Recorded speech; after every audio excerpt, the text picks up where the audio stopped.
Hi, this is Cousin Russ.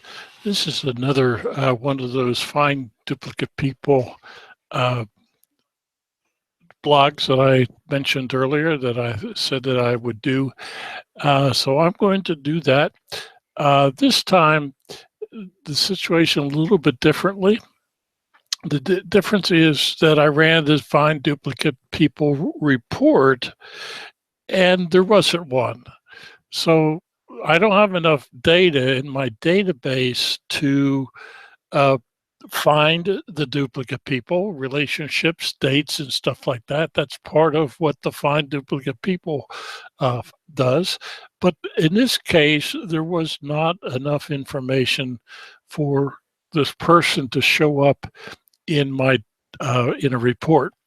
So I'm going to go to Family Tree Maker, and I was working on this person right here, and I thought I had recognized that name before because I had been working on this line uh, from his mother, but I recognized that there's a relationship going here. And one of the reasons why I like to use 5 underscores for the name is really pops out at me that I don't know what this person's first name is.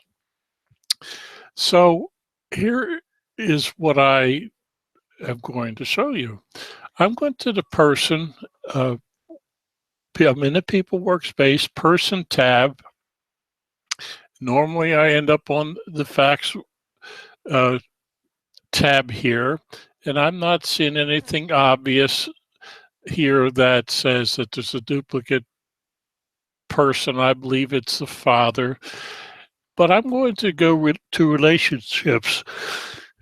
So I go to relationships, and here I see 2 biological fathers, Samuel, the second one, and 5 underscores. So I'm pretty sure that Samuel is the father's name.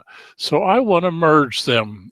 It's not 2 different people, 2 different relationships, but I believe that they are 2 separate people that I've entered in error, or I didn't have enough information. In fact, I didn't have what his name was when I made the entry.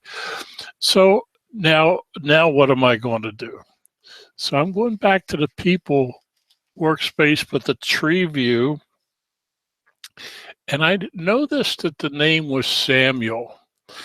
And what's important for Samuel is the person ID number. I mentioned this before, but the reason why I'd like to see the person ID number to make it obvious is so that if I want to merge. Now, the other thing that I did, and I want to go back to, I see that I have 3 unknown first names. So I'm going to go back to the person that I believe to be the son, and I want to select this Hopkins. So his person ID number is 3172. And I'm writing this down and my pen's not working. 3172. And Samuel is 3183. Now, what I want to do now is merge 2 people. And the person that I want to end up with is Samuel, because I believe that to be the correct name.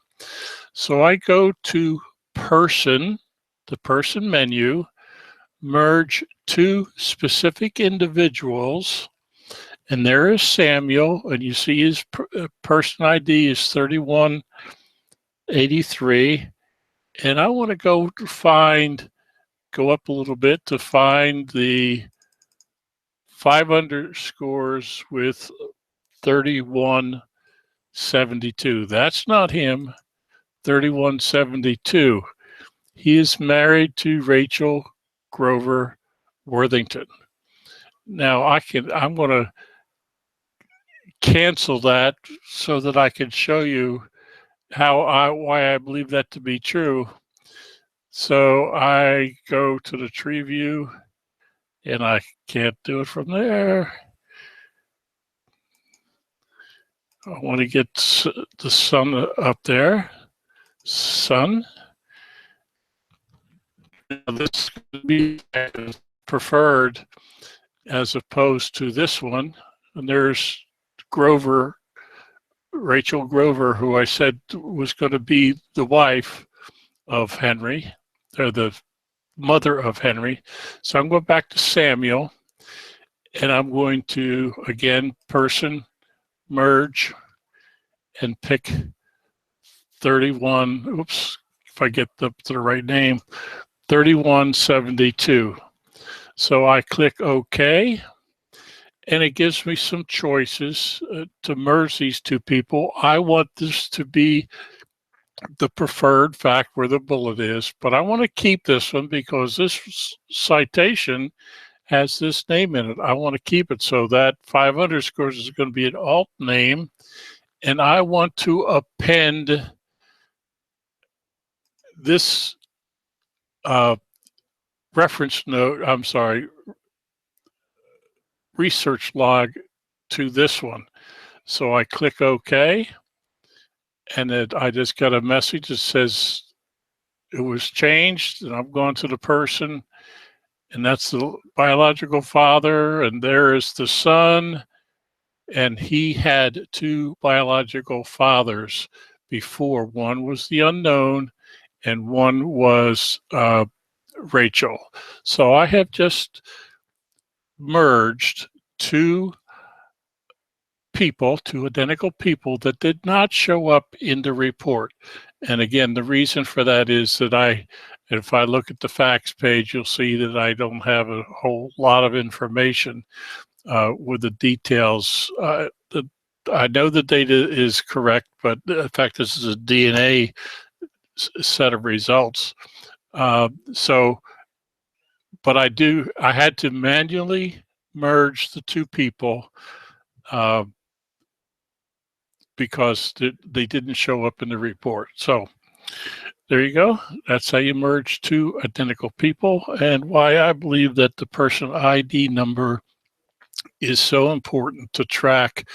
I could have done it much quicker without showing you all the relationships, but I wanted to show you what I looked at before I did that merge of the 2 people.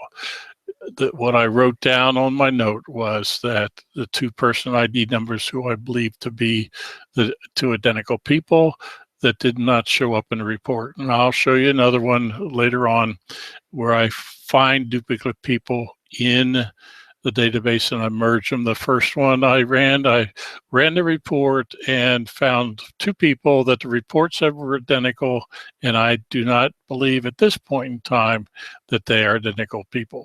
Hope that helps. Thank you very much. Have a great day.